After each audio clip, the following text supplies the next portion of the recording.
the programme. But time now for a debate this hour. And journalist and broadcaster Dame Esther Rantzen has accused both Tory leadership candidates of having totally ignored the needs of senior citizens. In her piece for the Daily Telegraph today, she called for a minister for older people to be appointed by the next leader to address issues such as housing and social care for the over 65s. So we're asking, are older people ignored in the UK? Well, we're joined, I'm glad to say, by Dame Esther and online editor of The Critic magazine, Sebastian Milbank. Thank you both for joining us. And Esther, first to you. You took the time to write for The Telegraph. Clearly, you believe very strongly about this. We always thought that, the silver-haired generation were very important to the politicians because they're the ones that actually turn up and vote. You might think so, mightn't you? And of course, there's been a lot of conversation about things like the triple lock pension and so on. But I have become so aware over the years, since the Silverline Helpline was launched back nationally in 2013, of the number of issues, social issues, which older people so often have to struggle with and yet are under the radar, nobody notices. I mean, not just loneliness and isolation, which is frightening and very bad for their health, but also things like being accused of bed blocking in hospitals, when in fact the only reason they overstay their time in hospital is because it's not safe for them to come home, because their homes are unsafe and there isn't enough social care. Why are their homes unsafe? They're accused of house blocking. But no, it's not that they want to stay in big, drafty, difficult to manage houses. It's because, unlike Australia and America, we're not building the right, appropriate homes for older people to move into, to allow families to take over the big homes that otherwise older people have to stay in. There's so many issues like the digital switchover, which many older people are not comfortable with. They don't like the internet, they're frightened of the internet, they can't use the internet because they haven't got smartphones. And yet banking or landlines or trying to pay for your car parking fees are restricted to apps on smartphones.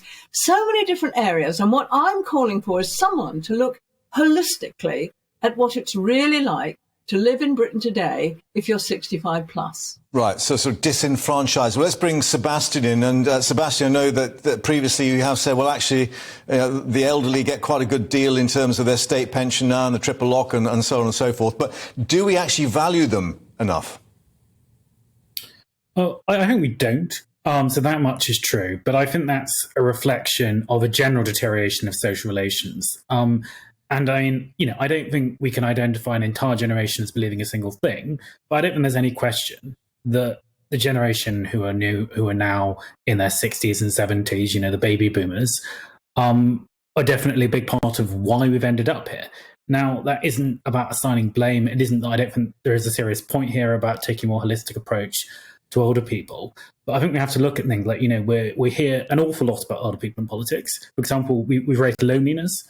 That's an important point, but it may interest you to know that baby boomers are the least lonely generation in Britain. The most lonely generation in my own, millennials. That's twice as lonely. I think something like 30% of millennials in 2019 couldn't name a single friend. The most likely people to be lonely amongst, based on housing, are renters. And the vast majority of older people own their own homes. And the vast majority of younger people don't. And I think there's a basic issue of justice there. And I don't think that appointing a minister whose sole job is to speak up for older people, why not have a minister for teenagers? Why not for middle-aged people? I don't think that's how we should. Right. Well, let's put that back to Dame Esther. Clearly, there are lots of various groups who need different sort of approaches. But I think you pointed out that the two candidates, of course, to be leader of the Tory party and therefore Prime Minister, are in their 40s. Absolutely, age 42 and age 47. And I have nothing against 40-year-olds. I don't know how old Sebastian is, but he looks to me as if he might be heading that way. My feeling is this.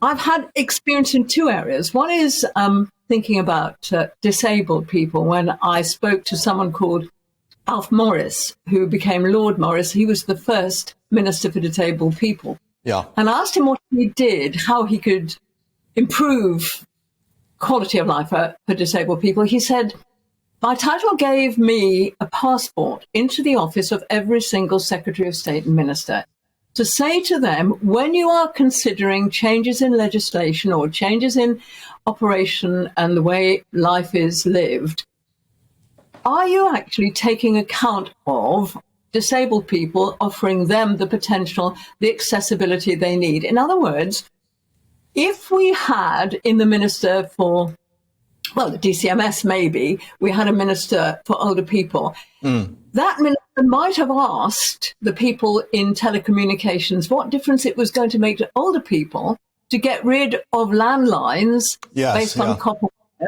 and change them to the digital switchover, because that has isolated older people, many of them in rural areas where they haven't got mobile phone coverage, from 999 calls, from the pendants that offer alarms if they fall over. In other words, what I think I'm saying, Sebastian, is that the people making the decisions are literally unaware of the issues they are creating to isolate and maybe cause real dangers in the lives of older people.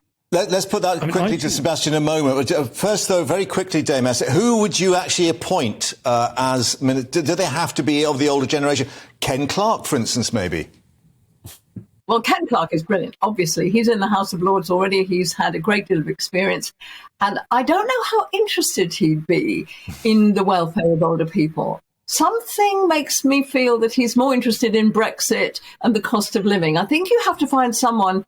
I mean, we've lost Sally Greengross, Baroness Greengross, and she was absolutely brilliant advocate for older people.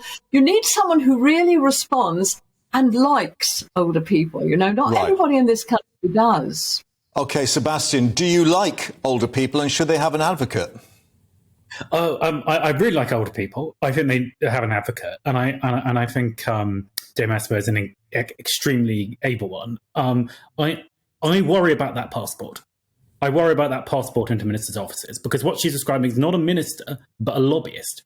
And that's a job that she does, and she does very well. And I'm glad she's doing it. But I'm just not sure that we should empower lobbyists, give them a ministerial brief, and give them a way into government. Because when you're the Home Secretary or the Education Secretary or any other Minister of State, you should be considering every single generation. You should be balancing interests. And the problem is with lobbyists is they have the luxury of not balancing interests. And if you create a minister who is literally answering to a special interest group, and I'm afraid the over 65s are a special interest group in this country, then that corrupts the business of government. And we've seen a lot of creating tokenistic ministries in this country, and I think it's been a mistake. OK, Sebastian, thank you for that. Last thought to you, Dame Esther. I mean, if we put you in the House of Lords, would you consider the job yourself, even as a lobbyist? Pass. Do you think having a Secretary of State that looks after children, for example, in education and schools is a lobbyist? Do we think that the Commissioner for Children is a lobbyist? Well, they are an advocate. And I do think there are ministers that have to advocate for special interest groups if they're being ignored by the people making the decisions. And that, I think, has happened to our older people. Esther and Sebastian, we'll have to leave it there, but I think obviously this will be of interest to many watching, and we might get some views a little later. But thanks for that in our debate this afternoon. Thank you for your time.